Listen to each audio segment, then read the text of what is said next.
All right, guys, what is up? This is Miss Doyle. So, today we are going to learn about the causes of the Civil War. So, in the direction, it says using the Google slide deck provided and the Civil War, which is labeled Civil War Causes, complete the Civil War Causes chart. So, that means you're going to be using this PowerPoint and using this chart. So, you'll fill in the blanks to describe what each cause and event is. You will find this information in the Google slide deck. So, the information you're going to get is going to go hand in hand with this Google worksheet. Now I've got it zoomed in to where hopefully you can see it while I'm recording. You might have to zoom it in using your zoom over here. There are two areas, okay? And for the first part, you're just going to double click right here to fill in the blanks that correspond with the notes in the video. So you'll fill in those blanks, so on and so forth. But when you get back here, it asks you to tell me what the cause and effect is. So in your own words, summarize each event impacted the United States. So a cause is, hey, I drank a bunch of water. The effect is, I got to go to the bathroom later. So, for example, for Uncle Tom's Cabin dramatized the horrors of slavery. The effect would be it increased the abolitionist movement and the need to eradicate slavery immediately. It let people know what was really going on with slavery and thus pushed the cause to eradicate it. So, with that being said, this is a video. Have this playing on in the background while you're filling this out because I'm only going to have the PowerPoint up. So here we go. I'm going to go to present mode and we going to get started. Okay, so today's aims. I can identify the causes of the Civil War. So the tasks are causes of the Civil War lecture / notes and the causes graph. You will also have your other homework assignment, the Civil War and Reconstruction reading questions, which will be a separate video. So your bell ringer today. Okay, so I just want you to think about this. Based off prior knowledge, what caused the Civil War? Pause the video. Think about this. So we know it's a war between the North and the South.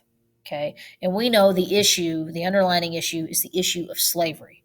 But it's not the only issue. It wasn't, hey, we're going to eradicate slavery. That's why we're going to go to war. That's not exactly why they're fighting. They're fighting over the issue of federal rights versus states' rights. So we found out during class when you did the President Station activity what is a Federalist versus what is an anti Federalist. So a Federalist wanted a strong central government.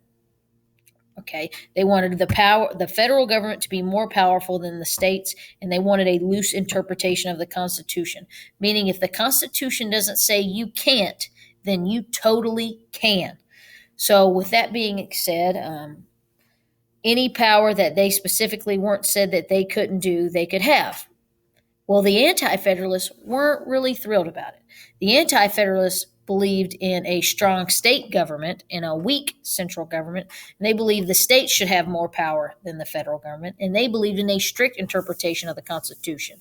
Meaning, if the Constitution doesn't say you can, meaning the federal government can do something, then that power is now left to the states. So let's look at the issue of marijuana. Okay. Do you believe that is a federal right or a state's right? Meaning, federally, all 50 states have to abide by the law. Either it's all illegal or it's all legalized. Then you have states' rights, which it is based on what each state wants. So if the people of that state, also known as constituents, do not want marijuana legalized, then the state doesn't legalize it. But if they do, then it is legalized. Okay, so that's the issue of federal versus states' right. Who has the power to make a law? Who has the power to enforce that law?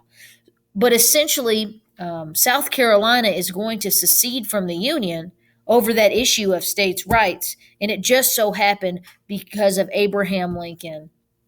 They believed he threatened the issue of the slavery doctrine, which is why they're going to pull out, which we'll talk about during this slide. Okay, so who was fighting? The North, the South. The North is the Union. They're anti slavery. And notice how it says mostly. Not everyone in the North wanted to end slavery. They just wanted to get rid of the stigma because we were the last people in America to want to end it. Okay, they were pro tariffs, and tariffs are taxes on goods, tariffs going into the country.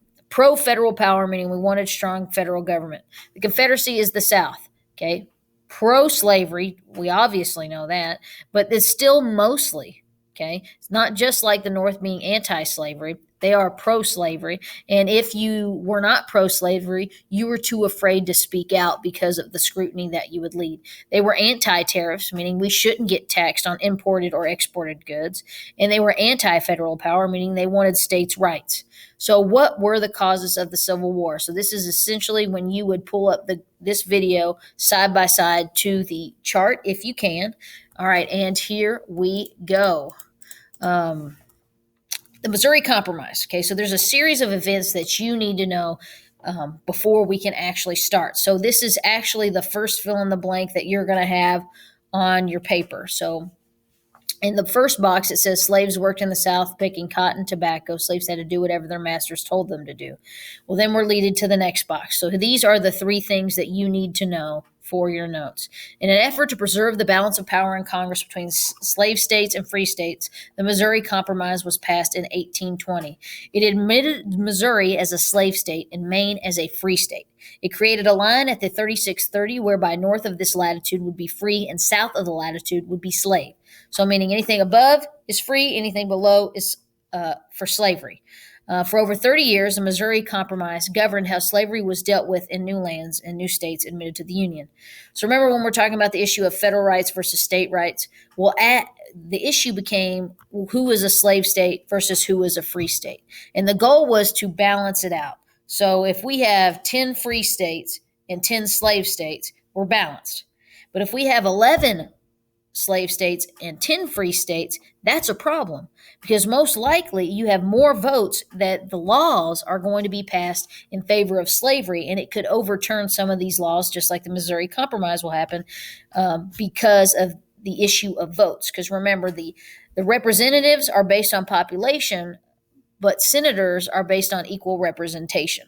So right here is where you can see the 3630 line. Anything above that is going to be free. Anything below that is going to be slaves. Obviously, it's going to cause a problem because we only have the Louisiana Purchase, right? We're going to continue to get more territory, and we're going to continue to move out west.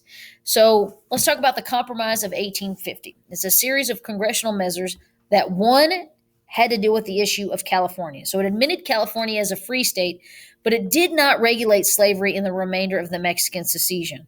So we went to war with Mexico in the Mexican-American War, and we're going to gain all this new territory. But we've got to figure out who's free or what's open to slavery. Then next, it strengthened the Fugitive Slave Act, a law which compelled Northerners to seize and return escaped slaves to the South. That's right. Even though we have the Missouri Compromise, and even though your state might be above this line, let's say your owner moves to a free state and been there for years, okay? Or let's say you escaped from Alabama and you came up to Missouri, you could not be free. And we're going to talk about what law that is and what the Supreme Court determined. But the fugitive slave law was if you escaped to the north, you had to be turned in and returned to the south. Number 3, it allows states to decide by popular sovereignty. So this is going to be a word that we're going to hear all the time. So popular sovereignty is the people choose. Remember that issue of marijuana? The people are choosing to have marijuana in their states. That is a state's right. Okay. Not only this, compromise also ended slavery in the District of Columbia. So yeah, that's Washington. That's the big D.C., right? And this was a huge ordeal because we were still participating in the slave trade, and we were like the last major country to continue in this slave trade. The next one would be Uncle Tom's Cabin. It told about the horrors of slavery. And it was huge because Harriet Beecher Stowe is going to write this. And the thing about reading back then is not everybody could read, but if you could, it could reach you emotionally because you're reading these terrorized and sadistic overseers torture innocent people. And the death and the story shook Northern readers because they didn't realize how bad it actually was. Okay. Now, remember when we went back to the Kansas-Nebraska Act about this line? We have the Missouri Compromise. Things above it are supposed to be free. Things below it are open to slavery. Well, let's go back to the Kansas-Nebraska Act because it did not happen the way we thought it would happen. So in 1854, the Kansas-Nebraska Act allowed each territory to decide the issue of slavery on the basis of popular sovereignty. There it is again, the people choose. So states could vote to be free or have slavery, just kind of like the issue of marijuana. States get to choose right now. So this is the states' rights. Okay, and remember the Anti-Federalists wanting to push for states' rights? This would undo the Missouri Compromise, reopening the issue of slavery in new territories. Now, rather than forced to being free or forced to not have slavery whatsoever, this Kansas-Nebraska Act now cancels what the Missouri Compromise actually did. And it's going to lead to a series of, really awkward encounters between the people that are living in Kansas, Nebraska. So the name given to the time period between 1854 and 1856 was marked by civil unrest regarding the free or slave state question, resulting in many lives lost. So Bleeding Kansas was because you let the state choose, and it was just now becoming a state.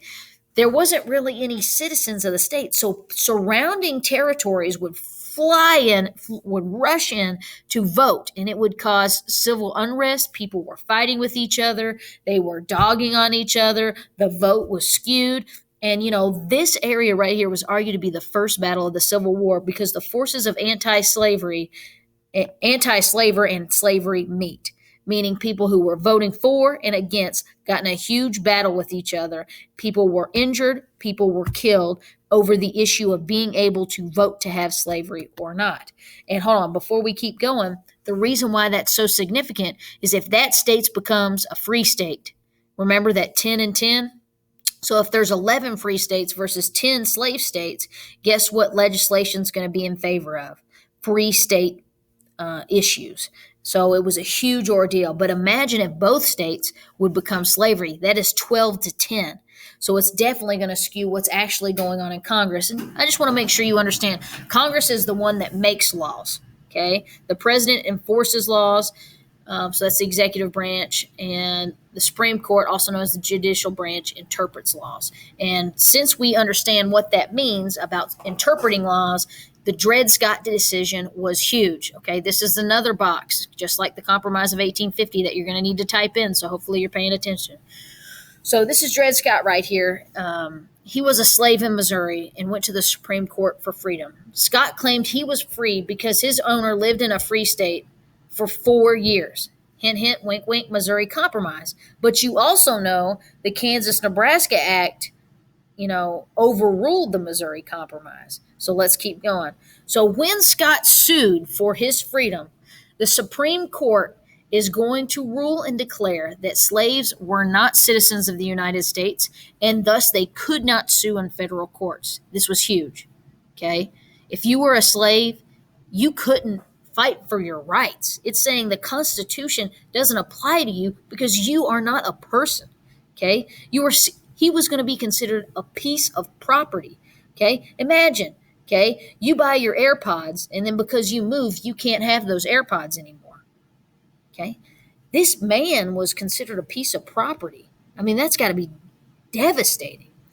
So then the court also ruled that Congress lacked the power to ban slavery in the United States territories, undoing the Missouri Compromise through the Supreme Court. So this is now a constitutional law. When you have a constitutional law, or not a law, a decision, a constitutional decision, okay, this is the game changer because Supreme Court decisions will constantly be referred back to. Okay? It constantly determines how new laws get passed. So by saying a slave is not a citizen, thus they cannot sue their rights, pretty much made Dred Scott a piece of property. Okay, and this is where we start to see that the federal government are favoring states' rights over federal rights. And the Supreme Court definitely used their separation of powers and checks and balances.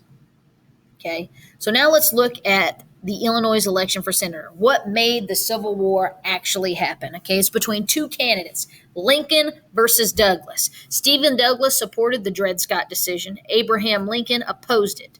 Okay, so if you're in favor of it, you were like, yeah, that slave's a piece of property. Lincoln said, no, that's not cool. That should be allowed because we want the federal government to be able to pass those kind of laws. Douglas believed in popular sovereignty for the new territories, and Lincoln was against allowing slavery to expand west.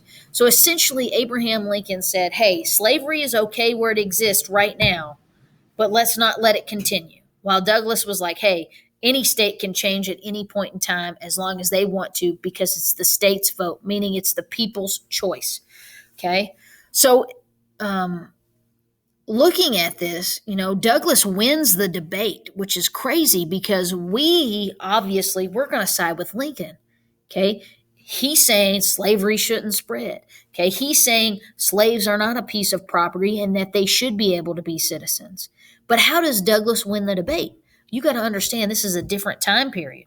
Okay. People felt differently than how we feel today. So in the election of 1860, what happened, and you need to understand this because it may even apply to this election or past elections, okay, was there was too many Democrats voting.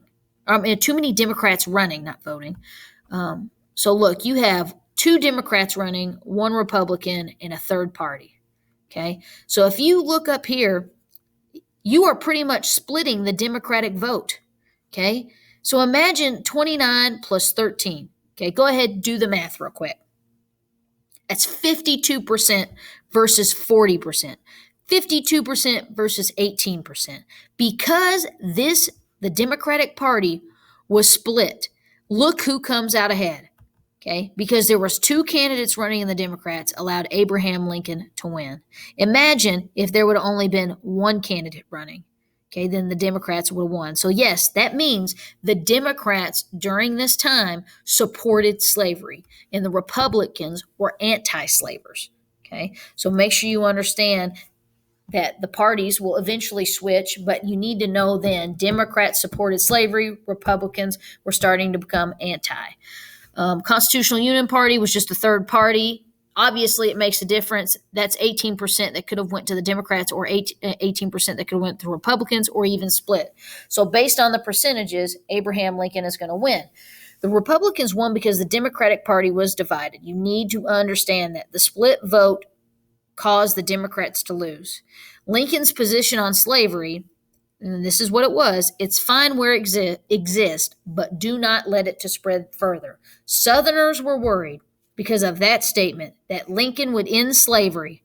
Thus, they threatened secession if he gets elected. What secession means is the state as a whole says, I am no longer a part of the United States.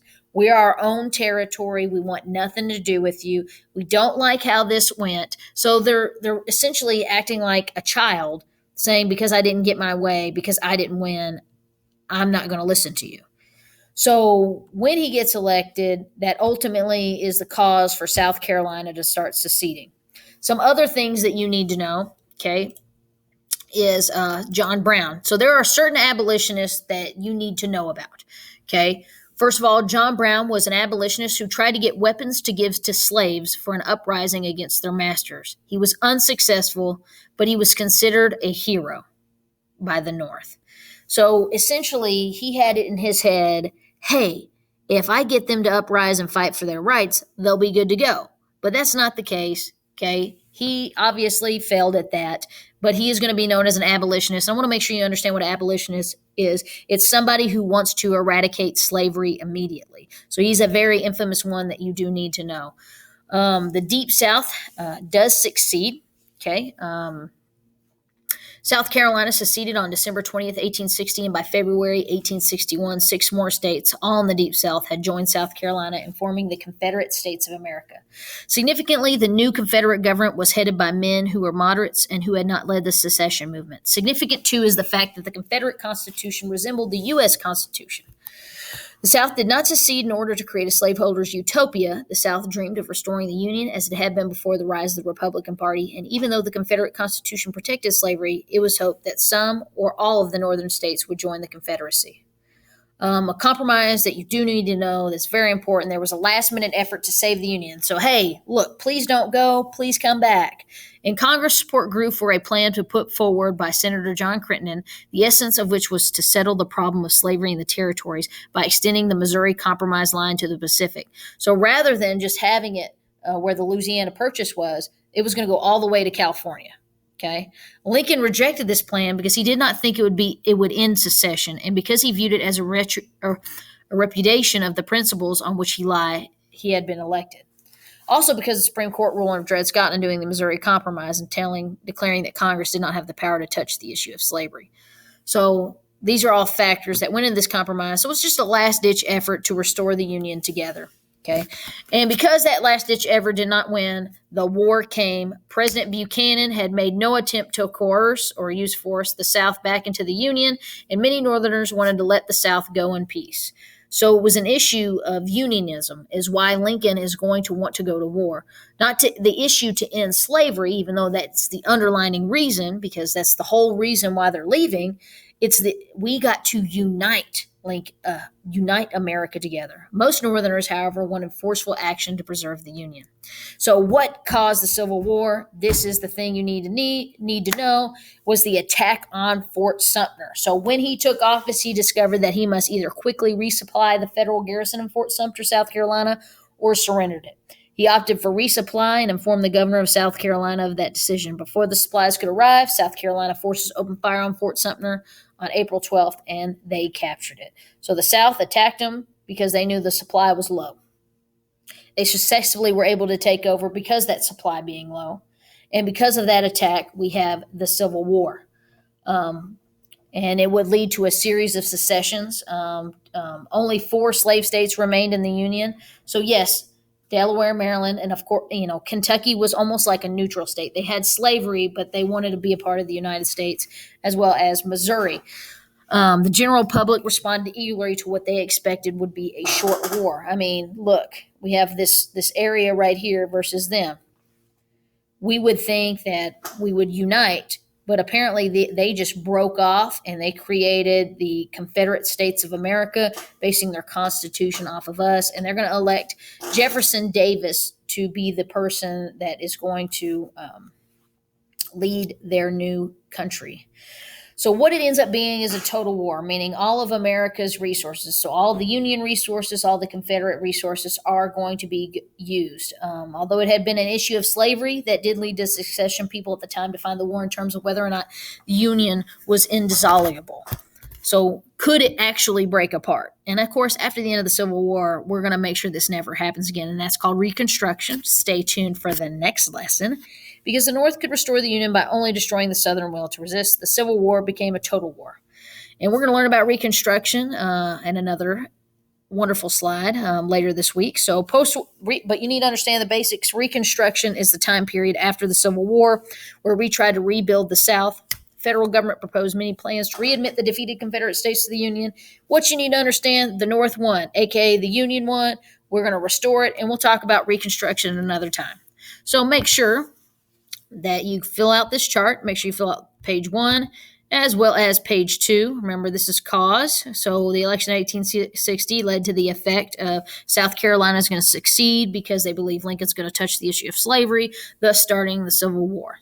So make sure you submit this and turn it in. And if you have any questions, please don't hesitate to contact me as soon as possible because we're going to start Reconstruction for the next lesson. All right, guys, you have a great day. Take care.